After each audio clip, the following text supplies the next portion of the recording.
8 warning signs your retirement money will not last till 75. So this is a list I created. A lot, at least let's say 50% of the items were from your feedback. I originally had a list of 4. Here are 8. Please read the comments. There's a lot of gold there, knowledge from everyone, not just me. So I do learn from your comments, and I know the community does too. Okay, there are 8 of these. Yes, you can be successful if you have 1, 2, maybe even all 8 of these. But you're banking on a little luck, and you're taking an increased risk pretty significantly. So buyer beware, right? Now, I do get a lot of comments saying, "Hey, Joe, I've got a huge pension and a large Social Security, and I live off less than that. You know, say those are $8,000 and their spending's only $6,000. Well, these aren't really going to apply, okay? But I'm talking to the other humans that don't have such a situation and are living off their investments, okay? So for us normal people, here are the 8. Number 1, you don't have a budget and you don't have a budget auditing process. It's all number 1. Some people, you'd be surprised, don't have any budget at all. They just, I'm retiring. They have no throttling process of spending, no management of unplanned expenses, no knowledge or plan for one-time expenses like a purchase of a new car, a new roof on the house, new furnace. No accountability for spending, no discipline. No plan for go-go spending. What are you going to do with all this time that you're not going to work? You're going to have temptation to spend money. You can't travel all the time. Most of us can't. And hope is not a plan. So you wouldn't believe how many people don't have a good budgeting process. I just left a video. My last video was on, my budget process. It's not cumbersome, okay? It takes me an hour a quarter. Every 3 months, I spend an hour on it. I think you can do this. So you got to have some sort of budget process. Number 2 is you carry a consistent credit card balance. This tells me you're an impulse buyer. You don't have a throttle on things. You tend to believe things buy happiness.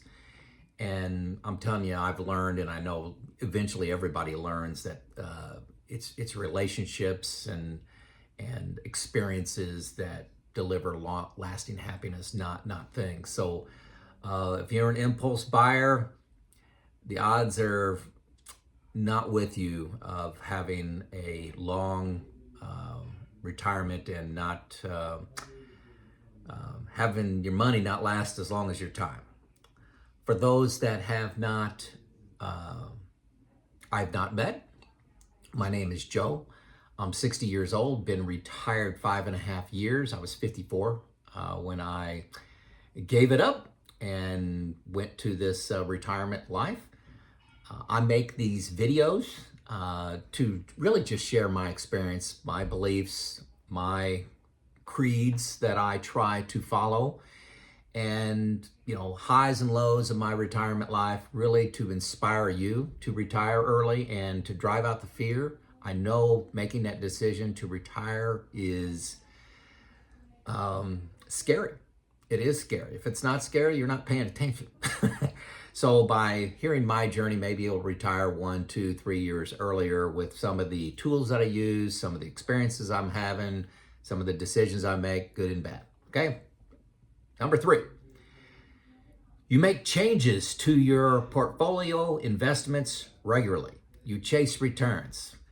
If you've seen the game Whack-A-Mole, it's an arcade game where they've got 16 holes in a 4x4 matrix, and this mole, this fake animal, comes up, pops out of a random hole, and you're chasing it. So it's like chasing returns, like, hey, large cap growth has been great the last 5 years, so I'm gonna move everything out of my diversified portfolio and I'm moving into large cap growth. And then large cap growth is overextended expensive, and then, oh my gosh, commodities take off. Okay, next 5 years, I'm going to move everything into commodities. Chasing returns, moving to all cash because I think things are too high right now, and getting out of the market. Then the market goes up 10%. You say, oh my gosh, I'm going to get back in. You wouldn't believe what people do. You got to have a plan. You got to stick to the plan when markets go up or down. When the market goes down 35%, what do? You could say, hey, I need to, rebalance and take advantage of the low price of stocks. That's not a bad answer. Do nothing is not a bad answer. Panic is a bad answer. Sending everything to cash, bad answer. You need to diversify to handle most economic conditions. And I'm not saying take huge risk like, hey, let's buy 100% Tesla stock. That's a huge risk. This plan, needs to be written down, not in your head. If you got a good plan, you can write it down. Investments, when selecting them, I think a good rule of thumb is acting like you're going to keep those for 25 years. Buy and hold. I make insanely few money changes in my retirement. 5.5 years, I've made probably 3. And if you cut out rebalancing, I'll maybe have 1. I can't think of any right now, but it's definitely not a every month, every quarter kind of thing that I'm making changes to my investments. Rebalancing.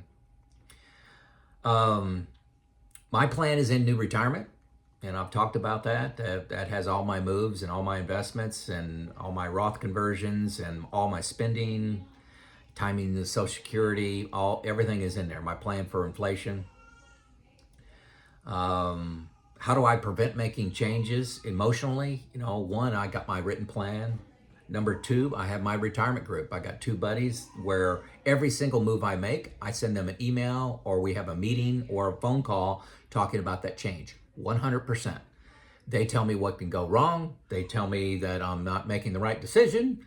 And ultimately it's my decision. And I know they have my back and my best interest. And then I also have a certified financial planner named Neil that I run things by. That's my protection against emotion. Going it alone is dangerous. Hopefully you can't hear that in the background. How will you act when you're afraid? We had the great financial crisis in 2007, 2008. It looked like the whole financial system was going to crash. The dot-com crash of the early 2000s. We had COVID in 2020. Things happen, and in retirement, I'm telling you, the emotions are magnified. Okay, so that's number 3. So number 4, you have debt going into retirement. This is what I get the most comments on. Life can happen, but no debt going into retirement is the best position. You can't have a mortgage. But some people, a handful of people can manage a 2% mortgage.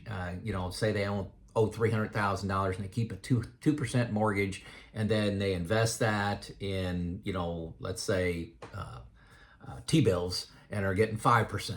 Okay, and they're making money on that arbitrage between the two. Okay, great. Few people can do that. Most can't. Most see that money and spend it on something else. They buy a boat, they add a pool, they remodel, they take out their home equity and do something with it. You have loans for a boat, a car, a timeshare, land, all emotional impulse, not all impulse buying, but they're not buying these things based on, I have enough money to buy them. They buy them on debt. Hopefully that makes sense. I know I'm going to get a lot of comments about carrying a mortgage, and yeah, 5% of the people can handle that. I'm talking to the 95%. Number 5, you ignore inflation. Inflation compounds. It doesn't come back down. When the inflation of food goes up 10%, when the inflation goes down to 3%, that's the next growth increment, 3%. The 10% is there, and then it grows from there. So inflation compounds on top of itself, just like compounding interest on a savings account. Inflation compounds. You got to have a plan to combat that. That's what my bucket 3 does for me. It's my long-term growth engine. I leave it alone, never touched it. I've got it invested in all stocks. It's my inflation hedge and some growth. Okay. Number 6, failure to make educated decisions. Do you have a tax plan? Why are you making Social Security? What's the timing of that? It's 62, 65, 67, 70. Managing your budget, creating a budget, diversification, sequence of return risks, long-term care. What is diversification? Yeah, I got that in there twice. Sorry about that. Asset location is a big deal. You're making educated decisions along the way. Do it yourself is okay. I consider myself, actually I do consider myself a do-it-yourself person. I have a lot of people I bounce ideas off of, but it's my decision. I'm not paying anybody to give a professional to give me advice and tell me what to do. But it's a part-time job. I do spend a lot of time educating myself on the different terms in retirement, the different rules in retirement. I enjoy the work. I enjoy where my money's at. It's a hobby of mine. You can decide to hire a professional to create a plan only, or to go full assets under management and have that guide with you the whole way, like taking a guided tour of London, England. You have somebody show you all the sites. That can be the smartest thing you've ever done. But you got to not make uneducated decisions. So that means you do the work or you pay somebody else to do the work. Ignorance is not a good plan. Number 7, not facing reality. This is a way your plan could fail before 75. If markets get real ugly and you are not willing to cut expenses or to get a job, you got to face reality. We could go into a Great Depression for the next 10 years. You could just act like nothing happened.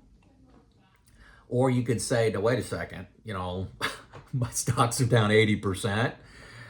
I don't see it getting any better. And hey, I'm going to try to get some sort of employment, like a $10, $15, $20,000 job. Maybe it's working 10 hours a week. I don't know. In a passion area, an exciting area, to shore up from the bad luck that happens. So you got to face reality. Got to see what's really happening. And number 8, and this one's huge. If you're married, stay married. This can kill your retirement as fast as anything. You've got this retirement plan. This could cut it in half tomorrow. Okay, so and things are changing when you retire. You've got 2 cultures. Maybe you and your spouse are both working, and then you're both at home.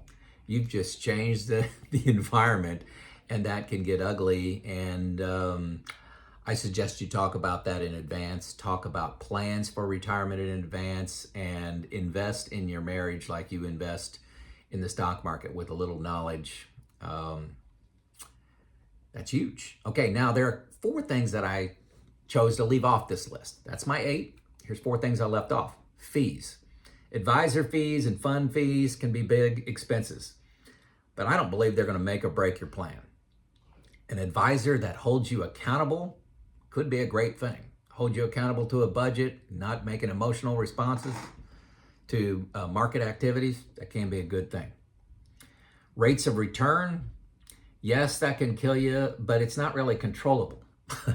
You can diversify, and I mentioned that above, diversify your investments, but, if the market goes down 95%, it's going to be bad.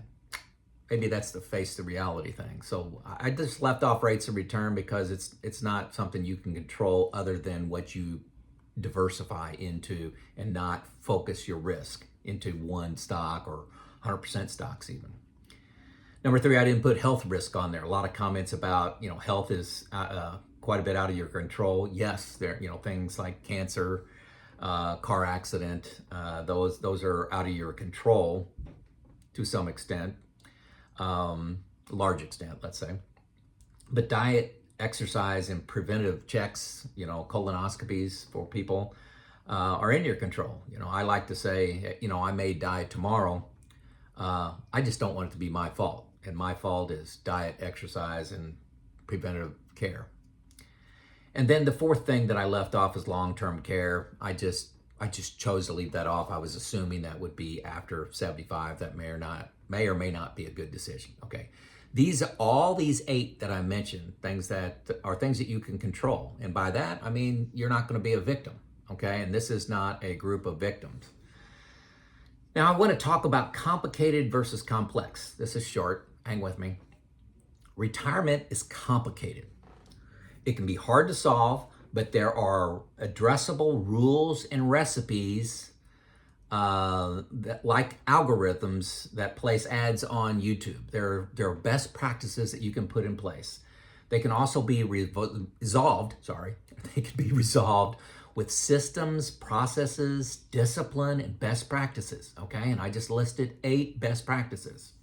Okay, so that means retirement is complicated.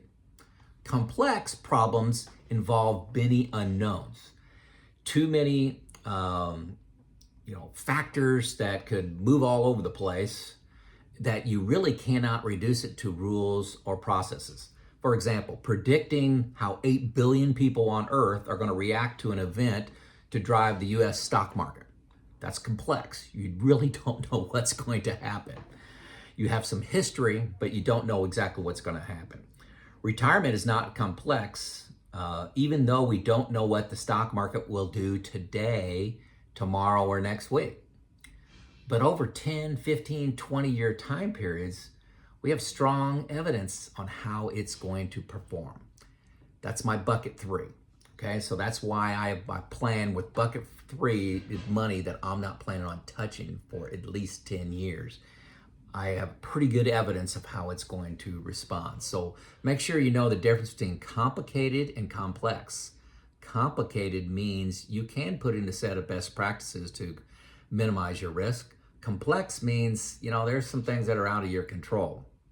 What's the stock market going to do today, this week, this month? Over 10 years? If you can, there's pretty good evidence how the stock market's going to be performing. Okay, so how many of these risks did you have? 0, 4, 8 of these things that aren't best practices? Did I miss something? Let me know in the comments. And as you make comments, try to advance the discussion. Try not to be mean and make personal attacks. It is perfectly okay to disagree. I encourage disagreement. You just don't need to insult others and myself in the comments. Joe out.